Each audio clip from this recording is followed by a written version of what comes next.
Bonjour à tous, bienvenue sur ma chaîne. Aujourd'hui, j'ai décidé de vous partager mon portefeuille en crypto-monnaie. Cette vidéo fait suite à celle que j'ai sortie récemment qui vous montre un peu mon portefeuille en action. Et je vous avais dit que je vous montrerai par la suite mon portefeuille en crypto-monnaie. Et c'est donc ce que je vais faire. Aujourd'hui, on va vous apprendre ce que sont les crypto-monnaies. Il y a d'autres ouvrages et d'autres vidéos qui vous l'apprendront mieux que moi. Juste vous montrer les potentielles plus-values que vous pouvez faire en investissant dans les crypto-monnaies, mais aussi les risques auxquels vous vous exposez si vous investissez en crypto-monnaie. J'ai commencé à investir, comme vous le voyez, en 2021. Donc c'était avant qu'on arrive au vrai bull run de 2021 où on va dire à son début. Donc j'ai principalement investi sur le mana que vous pouvez trouver ici. Donc le mana était encore à ses débuts. J'ai investi en 2021, on était à peu près ici. J'ai investi à peu près ici à 23 centimes. Et j'étais là pendant la période où ça valait, où c'est monté jusqu'à 5 euros. Donc comme beaucoup de personnes qui perdent dans leur début en crypto-monnaie, je n'ai pas vendu à ce moment-là. J'étais tellement dans l'euphorie collective que je pensais que c'était possible que ça atteigne les 10 euros, voire plus. Donc je suis resté actif sur cette crypto-monnaie, je n'ai rien vendu, j'ai tout gardé et j'ai connu le bear market qui a duré pas mal de temps. Et sur cette crypto-monnaie-là, du coup, j'ai perdu la plupart de mes plus-values. Donc là actuellement je suis on va dire en moins-value sur mon mana, même si je l'ai acheté à ces eaux-là, je crois que j'en avais même racheté pendant la période où c'était à 60 centimes, 70. Donc là, tant que le mana n'est pas, je pense qu'à 50 centimes, je suis à 40-50 centimes, je suis à peu près en perte. Donc c'était mon premier échec sur les crypto-monnaies, mais avec le recul, ça m'a beaucoup apporté parce que toute cette période-là qui était baissière, je suis resté sur mes positions. Je n'ai rien vendu. J'ai même continué à acheter de la crypto-monnaie, mais principalement sur du Bitcoin pendant la période de 2022, 2023 pardon, 2023 et jusqu'à début 2024. Donc ce qui m'a permis un peu de d'augmenter. J'ai aussi acheté pas mal de FET et là on va voir que c'est ma principale euh, plus-value que j'ai sur mon compte Coinbase. Donc pareil, les FET, j'ai commencé à en acheter durant cette période-là, 20 centimes, ça devrait être par cette période-là. J'ai renforcé en 2022, donc autour des 20 à 30 centimes. Et là, on a connu la période d'euphorie que vous avez peut-être connue aussi en mars 2024 où ça a atteint les 3 euros suite à l'annonce de la fusion pour donner naissance à l'Asie, à ASI, la nouvelle crypto-monnaie. Donc voilà un peu pour l'historique. Donc actuellement, j'investis à peu près tous les mois, à peu près entre 250 et 300 euros tous les mois sur la crypto-monnaie.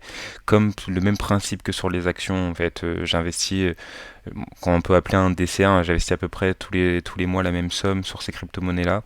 Donc avant, j'avais énormément de crypto-monnaies. Je pense que j'en avais plus d'une trentaine, quarantaine. Là, comme vous pouvez le voir ici, j'ai rétréci.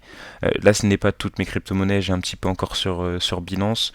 J'ai un petit peu sur Binance. J'ai un petit peu sur une autre plateforme.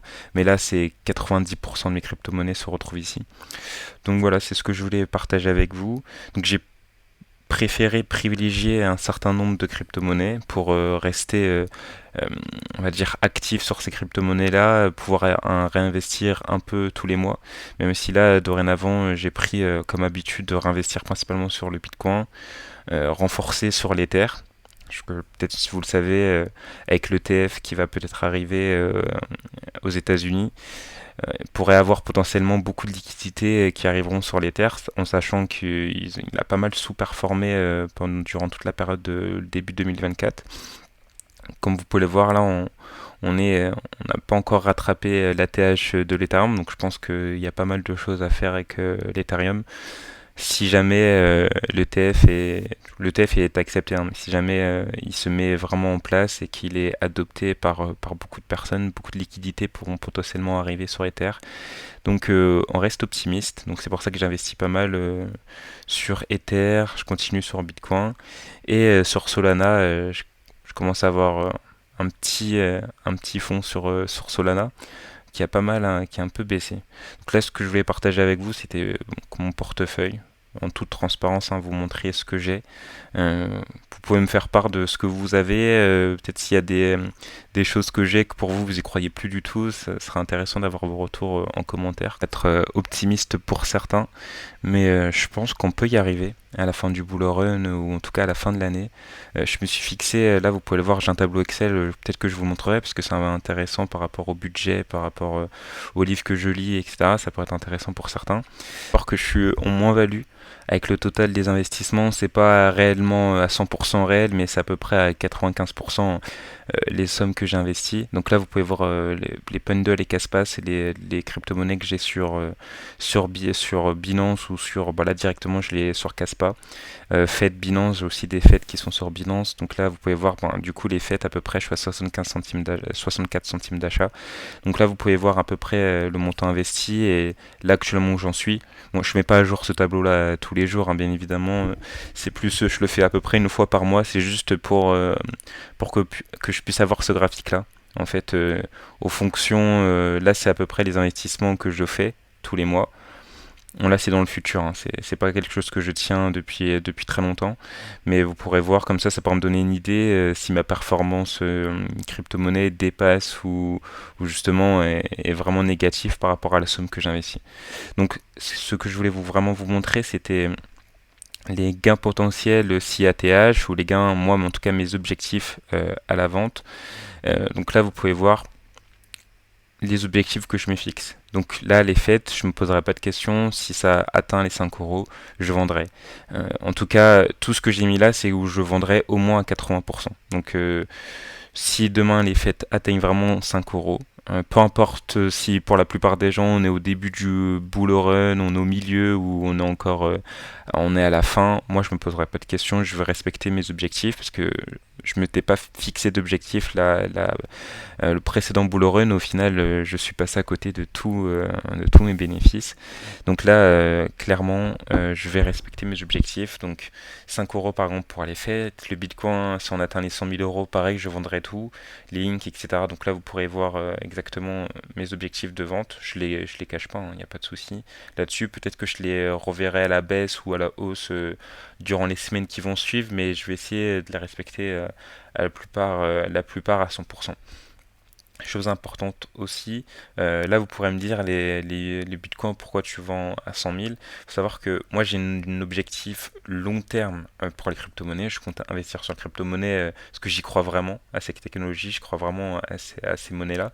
Donc je compte investir sur les bitcoins probablement toute ma vie. Bon, on n'en est pas encore là, mais on verra les années qui vont suivre, mais c'est quelque chose auquel je crois. Par contre, sur le court terme, je sais que on vit des périodes où baissières, haussières, et que ça se suit tous les 3 4 ans, c'est comme ça. Ça se suit après le halving, c'est comme ça. On a des périodes de bull run, des périodes de bear market, et le but c'est pas d'anticiper quand on sera au plus haut, quand on sera au plus bas. C'est juste de me fixer des objectifs à chaque bull run.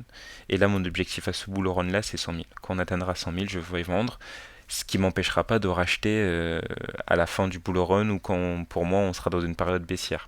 Encore une fois, j'ai pas l'ambition ou de dire que je vais vraiment toujours acheter au plus bas, mais c'est de continuer à investir tous les mois quand on sera une période baissière. Et c'est ce que je compte faire. Donc je vous ai pas montré aussi, mais il n'y a pas longtemps, du coup c'était pendant la période où le Bitcoin a battu son ATH, je suis monté à 11 264 euros. Un peu plus je pense, mais on va dire ces eaux-là. Donc là j'ai pas mal baissé en quelques mois, mais je reste vraiment bullish sur la fin de l'année. Donc voilà. Je vais aussi vous partager ces petits graphiques. Donc là, vous savez que moi je me repère, si vous avez regardé ma première vidéo, que je me repère beaucoup par rapport à la S&P 500. Le but, pour moi, c'est de pas investir dans des actions qu'on soit en entreprise ou bah, surtout en crypto-monnaie. Mais en crypto-monnaie, c'est un peu différent vu qu'on est vraiment, quand les périodes sont haussières, on est sur des pourcentages d'augmentation qui sont réellement stratosphériques. Mais le but, c'est quand même de toujours comparer à l'S&P 500. Donc là, je vais vous montrer par exemple sur 3 ans la courbe du Bitcoin par rapport à S&P 500. Donc on peut voir que le Bitcoin a fait 86% sur 3 ans quand le S&P 500 a fait 27%. Le S&P 500 paraît carrément linéaire face au Bitcoin. Mais quand on compare à d'autres crypto-monnaies comme le Solana, Là, on se rend compte qu'on peut passer à autre chose. L'Ethereum, bon, c'est un peu en dessous du Bitcoin.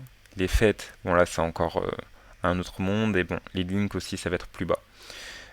Tout ça pour dire que, en fait, quand vous investissez en crypto-monnaie, faut être conscient que vous exposez à de la volatilité. C'est ce dont je parlais.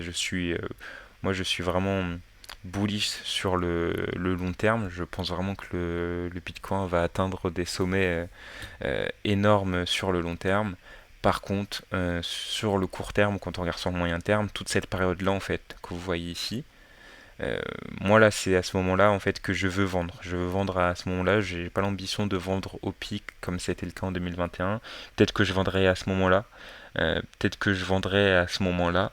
Euh, mais dans tous les cas, je veux pouvoir profiter de cette longue période pour investir. Si vous connaissez pas Crypto Bubble, c'est un site qui vous permet de voir de comparer sous forme de bulles et de pourcentages, mais comme ça vous pouvez vous rendre compte de l'importance de chaque crypto-monnaie de façon visuelle, c'est assez intéressant. Donc là vous pouvez voir sur une année, sur une semaine, les différentes. Donc là on peut voir que le Bitcoin a perdu sur une semaine, mais là, c'est un petit truc que je voulais vous partager. Je pense que si vous êtes vraiment actif sur les crypto-monnaies, vous le connaissez déjà, mais pour ceux qui ne sont pas, c'est un site qui est intéressant. Donc, voilà ce que je vais vous montrer aujourd'hui. Donc n'hésitez pas à me faire part de vos commentaires, de vos avis sur les crypto-monnaies que j'ai, sur celles que vous croyez vous êtes le plus confiant sur ce bull run-là. Donc là, gardez en tête, en tout cas, que mon but, c'est d'arriver à 20 000, à 20 000 sur mon portefeuille total des crypto-monnaies, c'est d'arriver à 20 000 euros. Donc j'espère que je réussirai à l'atteindre. Et n'hésitez pas encore une fois à mettre vos avis et vos recommandations là-dessus. Sur ce, à bientôt.